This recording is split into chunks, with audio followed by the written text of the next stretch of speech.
సోదరిమణి కత్తి కార్తిక గారు campaign committee chairman పెద్దలు అన్న మదియాస్కి గారి నేతృత్వంలో శ్రీమతి సోనియా గాంధీ గారి నాయకత్వంలో కాంగ్రెస్ ను బలోపేతం చేయడానికి కాంగ్రెస్ పార్టీ విధానాలను సిద్ధాంతాలను పేద ప్రజల దగ్గరికి బడుగు బలహీన దళిత గిరిజన మహిళా వర్గాలకు చేరువ చేయడానికి ఎన్నో త్యాగాలను ఎదుర్కొని ఎన్నో సమస్యలను పరిష్కరించి శ్రీమతి సోనియా గాంధీ గారు తెలంగాణ రాష్ట్రం ఇచ్చింది. ఈ తెలంగాణ రాష్ట్రం ఇవ్వడంలో ముఖ్య ఉద్దేశం బడుగు బలహీన దళిత గిరిజన మైనారిటీ వర్గాల యొక్క అభ్యున్నతికి, విద్యార్థి నిరుద్యోగ యువకులకు, అమరవీర కుటుంబాలకు మేలు జరగాలన్న ఆలోచనతోటి కాంగ్రెస్ పార్టీ రాజకీయంగా నష్టపోయిన ఆ నష్టాన్ని, ఆ కష్టాన్ని లెక్క చేయకుండా తెలంగాణ రాష్ట్రం ఇచ్చింది. కానీ 8 సంవత్సరాలలో కల్వకుంట్ల చంద్రశేఖరరావు గారి ప్రభుత్వం ప్రజల యొక్క ఆకాంక్షలను కాలరాసి కల్వకుంట్ల కుటుంబం యొక్క అభ్యున్నతి కోసం వాళ్ళ యొక్క ఆస్తులను అంతస్తులను పెంచుకోవడానికి తెలంగాణ రాష్ట్రాన్ని వినియోగించుకున్నారు తప్ప పేద ప్రజలకు మేలు జరగలేదు. అందుకే ఈరోజు కత్తి కార్తిక గారు కాంగ్రెస్ పార్టీలో చేరి శ్రీమతి సోనియా గాంధీ గారు ఏ ఉద్దేశంతో ఏ లక్ష్యం కోసం తెలంగాణ రాష్ట్రం ఇచ్చిండ్రో ఆ లక్ష్య సాధనలో తన వంతు కృషిని, తన వంతు ప్రయత్నాన్ని కాంగ్రెస్ పార్టీతో చేయాలని చెప్పి వారి మిత్రులు, అనుచరులు, వారి సహచరులు వాళ్ళందరూ కూడా ఈరోజు కాంగ్రెస్ పార్టీలోకి వచ్చిండ్రు. వారిని కాంగ్రెస్ పార్టీలోకి సాదరంగా ఆహ్వానిస్తూ కాంగ్రెస్ పార్టీ కుటుంబ సభ్యులుగా వారికి సముచితమైన స్థానం, గౌరవం కాంగ్రెస్ పార్టీలో ఉంటుంది అని చెప్పి నేను ఈ సందర్భంగా తెలియజేస్తున్నాను. మిత్రులారా, వాస్తవంగా గత వారం రోజులుగా జరుగుతున్న పరిణామాల మీద నేను మదన్న పత్రికా సమావేశాన్ని ఏర్పాటు చేయాలని అనుకున్నాం. కానీ సోదరిమణి చేరే కార్యక్రమం ఉంది కాబట్టి మా మీడియా మిత్రులకు సూచన చేస్తున్న పత్రికా సమావేశం ఇదే. ఈ సందర్భంగా కొన్ని అంశాలను లేవనెత్తుతున్నాం. వీటినే పరిగణలోకి తీసుకోవాల్సిందిగా మా పాత్రికేయ మిత్రులకు విజ్ఞప్తి చేస్తున్నా. గత వారం రోజులుగా, ఒక రకంగా చెప్పాలంటే 10 రోజులుగా ఈ తెలంగాణ రాష్ట్రంలో అత్యధిక వర్షపాతం నమోదయ్యి గోదావరి తల్లి ఉధృతంగా ప్రవహిస్తుంది. ఏ ప్రభుత్వానికైనా, ఏ పాలకులకైనా గత 75 సంవత్సరాలుగా ఒక అనుభవము, ఒక ఆదర్శవంతమైన విధానాలను నాడు కాంగ్రెస్ పార్టీ ఏర్పాటు చేసింది. ఏ కాలమైనా, అది వానకాలం కావచ్చు, ఎండాకాలం కావచ్చు, చలికాలం కావచ్చు, ఆ కాలం వస్తున్న ముందు ప్రభుత్వంలో ఉండే వివిధ శాఖలకు సంబంధించిన అధికారులను, వివిధ శాఖలకు సంబంధించిన ఐఏఎస్ అధికారులను, ఆ శాఖలకు సంబంధించిన మంత్రులతోని ముఖ్యమంత్రి గారు సమీక్ష సమావేశాన్ని ఏర్పాటు చేసి ఆ పరిణామాలను ఏ విధంగా ఎదుర్కోవాలని ఒక కార్యాచరణను నిర్ణయించుకుంటారు.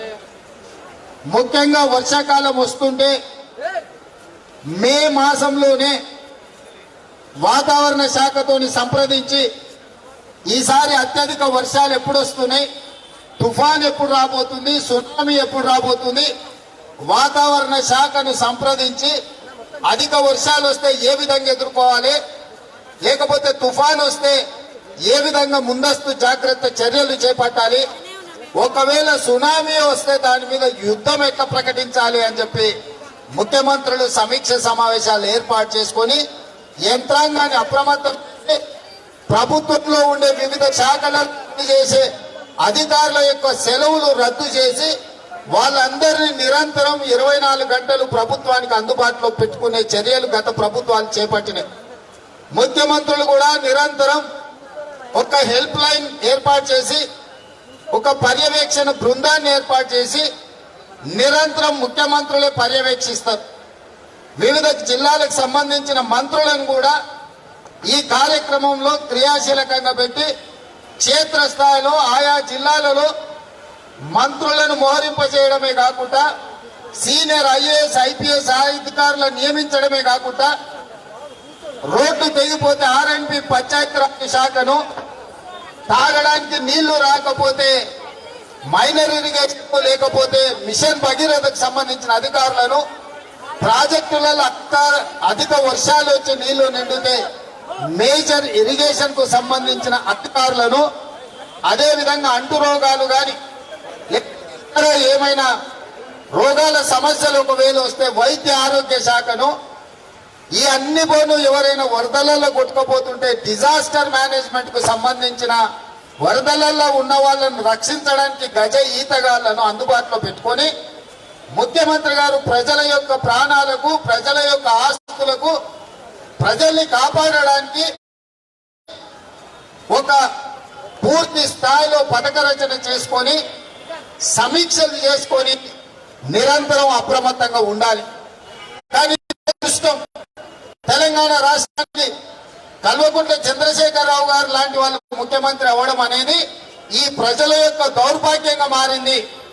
ఇవాళ ఈ సమీక్షలు చేయాల్సిన చంద్రశేఖరరావు గారు ఇవాళ వైద్య ఆరోగ్య శాఖను పిలవలే, నీటిపారుదల శాఖను పిలవలే, ఆర్ఎండ్బి శాఖను పిలవలే, శాఖలను పిలవలే.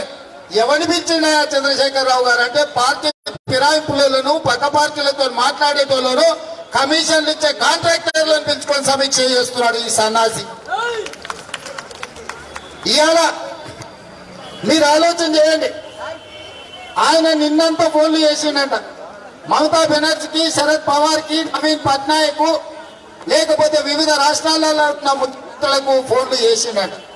నేను అనుకున్న పక్క రాష్ట్రాలకు ఫోన్ చేస్తే మనకు అధిక వర్షాల వల్ల కొట్టుకుపోతున్న ఈ కరెంటు తీగలను కానీ, లేకపోతే పోతున్న ప్రాజెక్టులను కానీ, పడిపోయిన బ్రిడ్జులను కానీ, లేకపోతే పగిలి రోడ్లను పునరుద్ధరించడానికి పక్క రాష్ట్రాలలో ఉన్న నిపుణులను పిలిపిస్తాడు అని.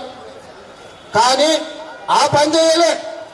రాజకీయాలు ఎట్లా చేద్దాం, జాతీయ రాజకీయాలలో ఆయన పాత్ర ఎట్లుండాలి, ఆయనకి ఇంకా పెద్ద ఉద్యోగం ఎట్లా తెచ్చుకోవాలని చెప్పి గత 1 రోజుల నుంచి మాట్లాడుతూ సమీక్షలు. దుర్మార్గమైన మానవత్వం లేని వ్యక్తిగా కేసీఆర్ గారు నిరూపించుకున్నారు. ఇవాళ ఈ రాష్ట్రంలో పశు కొట్టుకుపోయారు. సింగరేణిలో ఉద్యోగస్తులు ఇతరులను కాపాడడానికి వచ్చి డిజాస్టర్ మేనేజ్మెంట్ కు సంబంధించిన సింగరేణి ఉద్యోగులు ఇద్దరు పోయి చచ్చిపోయింది. ఏమైందా మైకు చూడెవరు? ఇవాళ సింగరేణికి సంబంధించిన ఉద్యోగస్తులను బయటికి పంపొద్దని నిబంధన ఉంది. అత్యవసర పరిస్థితుల వల్ల ఒకవేళ సింగరేణి ఉద్యోగస్తులను బయట వరదలలో ఉన్న వాళ్ళని కాపాడడానికి వినియోగిస్తే ఇవాళ సింగరేణి చచ్చిపోతే కనీసం సంతాపం కూడా ఈ రాష్ట్ర ముఖ్యమంత్రి గారు ప్రకటించలేదంటే ఎంత దుర్మార్గుడో ఈ రాష్ట్రానికి ఉన్న ముఖ్యమంత్రి. మీరు ఆలోచన చేయండి. ఈ రోజు జాతీయ అంతర్జాతీయ అంశాల మీద, ఆయన సంపాదించుకున్న సొమ్ములు దాచుకునే దాని మీద, లేకపోతే ఆయన దోపిడీ మీద విచారణ చేపట్టే వివిధ సంస్థలకు సంబంధించి సమాచారాన్ని సేకరిస్తున్నాడు తప్ప వరదల్లో పోతున్న ప్రజల్ని కాపాడడానికి అవసరమైన వైద్య శాఖ, లేకపోతే జలవనరుల శాఖ, లేకపోతే రోడ్ల భవనాల శాఖను, లేకపోతే ఆర్ఎండ్బి శాఖను, లేకపోతే రెవెన్యూ శాఖను, వేటిని కూడా చంద్రశేఖరరావు గారు సమీక్ష తీసుకోలే. స్పష్టంగా మేము చెప్పినాం, నేను మదన్న ముఖ్యమంత్రి గారికి చెప్పినాం, పత్రికా సమావేశాలు పెట్టి చెప్పినాం, లేఖలు రాసినాం. వరదలు వచ్చే 20 నియోజకవర్గాలలో నీకున్న 17 మంది మంత్రులను అక్కడ నియమించు. ఆ 17 మంత్రుల కింద ఒక ఐఏఎస్, ఒక ఐపీఎస్ సీనియర్ అధికారులను నియమించు. వాళ్ళ కింద ఆర్టీఓలను, డిఎస్పీలను, ఎంఆర్ఓలను నియమించడం ద్వారా ఈ వైద్య ఆరోగ్య శాఖ, పంచాయతీరాజ్ శాఖ, ఆర్ఎండ్బి శాఖ, జలవనరుల శాఖ, తాగునీటి సంబంధించిన శాఖల్ని సమన్వయం చేసుకొని ప్రజలకు తక్షణమే వాళ్ళ యొక్క అవసరాలను తీర్చడానికి, వాళ్ళని కాపాడడానికి పునరావాస కేంద్రాలలో వాళ్ళను చేర్చండి అని చెప్పినాం. ఇవేమి పట్టించుకోలే. ఇవాళ మనుషులు చచ్చిపోయినారు, పశువులు కొట్టుకుపోయినాయి, రోడ్లు. హాయ్ ఫ్రెండ్స్, మా టుడే టుమారో యూట్యూబ్ ఛానల్ చూస్తున్నందుకు చాలా థ్యాంక్స్. మరిన్ని లేటెస్ట్ వీడియోస్ కోసం వెంటనే సబ్స్క్రైబ్ చేయండి. అలాగే ఈ బెల్ ని కూడా రింగ్ చేసేయండి. మా నోటిఫికేషన్స్ అన్ని మీ మొబైల్లో వస్తాయి. అలాగే మా వీడియోస్ మీకు నచ్చితే లైక్ చేయండి, షేర్ చేయండి, నచ్చకపోతే కామెంట్ చేయండి.